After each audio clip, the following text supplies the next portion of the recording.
بسم اللہ الرحمن الرحیم۔ شریعت کے مسائل میں سب سے پہلے قرآن کریم میں مسئلہ تلاش کیا جاتا ہے۔ اگر قرآن کریم میں نہ ملے تو احادیث شریفہ میں ڈھونڈا جاتا ہے۔ اگر وہ مسئلہ صراحت کے ساتھ قرآن کریم اور احادیث شریفہ میں بھی نہ ملے تو اس میں اگر امت کے مجتہدین بڑے علماء اجتماعی طور پر کوئی اجتہاد کر کے فیصلہ کر دیتے ہیں تو اس کو اجماع کہا جاتا ہے۔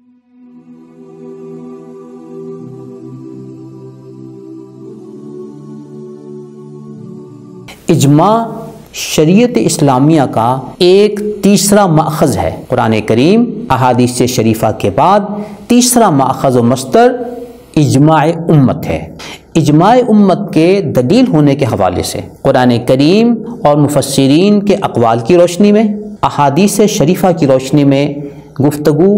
آپ کے سامنے پیش کی جا چکی گزشتہ نشستوں میں۔ آج کی نشست میں ہم اجماع کے حوالے سے حضرات صحابہ کرام خصوصاً خلفائے راشدین کے دور میں کیا موقف رہا یہ آپ کی خدمت میں پیش کرتے ہیں۔ سیدنا امیر المؤمنین ابو بکر صدیق رضی اللہ تعالیٰ عنہ کے دور میں شرعی مسائل میں یوں گفتگو ہوتی تھی کہ اس کو سب سے پہلے قرآن کریم میں تلاش کرتے۔ جو مسئلہ درپیش ہے اگر وہ قرآن کریم میں نہ ملتا تو احادیث شریفہ میں اس کو تلاش کیا جاتا، اور اگر اس میں بھی نہ ملتا تو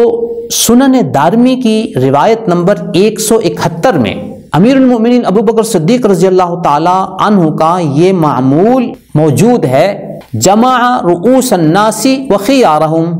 سیدنا ابو بکر صدیق رضی اللہ تعالی عنہ بڑے بڑے اور چیدہ علماء کو اکٹھا کرتے، فاستشارہم، پھر ان سے اس مسئلے میں مشورہ کرتے،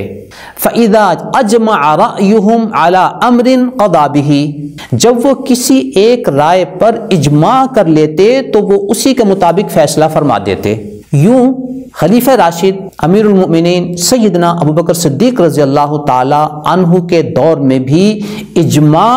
ایک شریعت کے ماخذ کے طور پر معمول بھی رہا اور اس پر عمل ہوتا رہا۔ تعجب کی بات ہے کہ اس کے باوجود دور حاضر کے ایک میڈیا اسکالر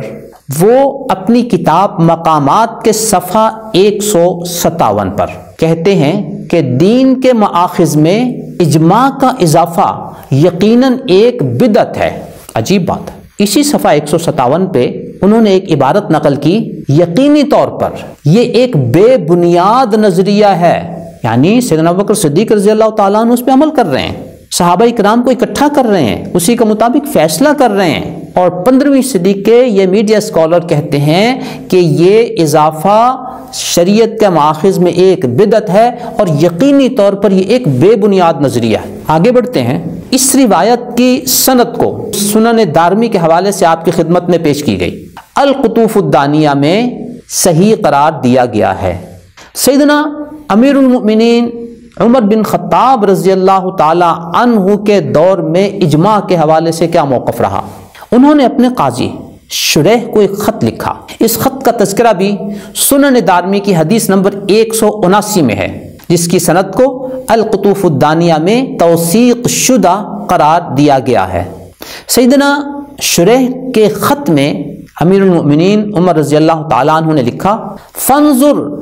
مجتمع علیہ الناس، اگر قرآن و حدیث میں کوئی مسئلہ نہ ملے تو پھر دیکھو کہ سب لوگ کس چیز پر جمع ہو رہے ہیں، فخود بھی، تم اس پر عمل کر لینا۔ تو گویا دوسرے خلیفہ راشد سیدنا امیر المؤمنین عمر بن خطاب رضی اللہ تعالی عنہ کے دور میں بھی اجماع پر عمل ہوتا رہا اور اجماع کو شریعت اسلامیہ کا ماخذ سمجھا جاتا رہا۔ تیسرے نمبر پر سیدنا عبداللہ بن مسعود رضی اللہ تعالی عنہ، جن کی حیثیت حضرات صحابہ کرام میں بہت نمایاں ہے، نبی اکرم صلی اللہ علیہ وسلم نے بھی جا بجا ان کی تعریف کی اور ان کی طرف مسائل میں رجوع کرنے کا حکم دیا۔ سیدنا عبداللہ بن مسعود رضی اللہ تعالیٰ عنہ ارشاد فرماتے ہیں، فَإِن لَّمْ تَجِدُوا فِي سُنَّةِ رَسُولِ اللَّهِ صلی اللہ علیہ وسلم فَمَا أَجْمَعَ عَلَيْهِ الْمُسْلِمُونَ،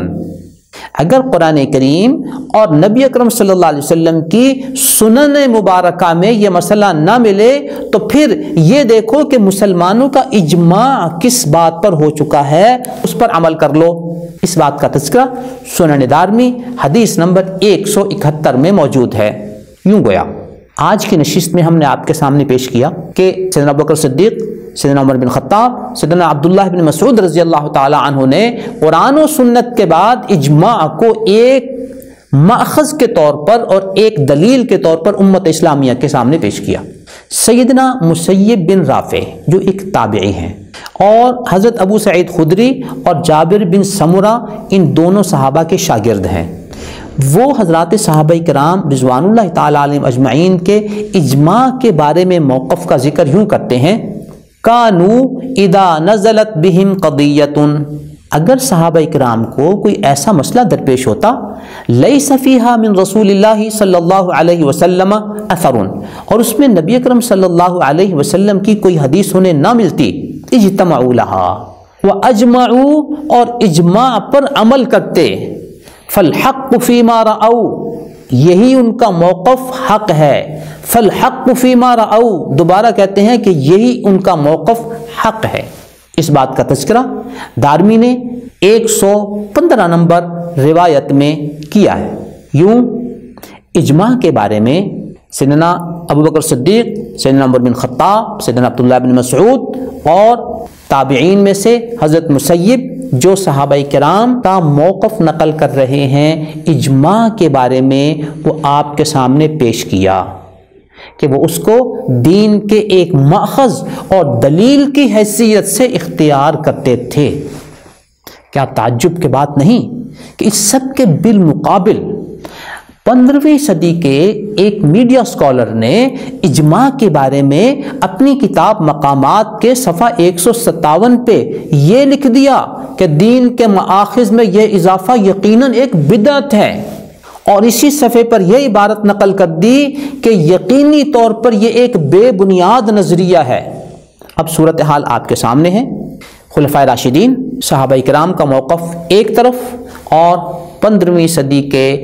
ایک میڈیا اسکالر کا موقف ایک طرف۔ اب آپ نے کس کو اختیار کرنا ہے یہ فیصلہ آپ کریں گے۔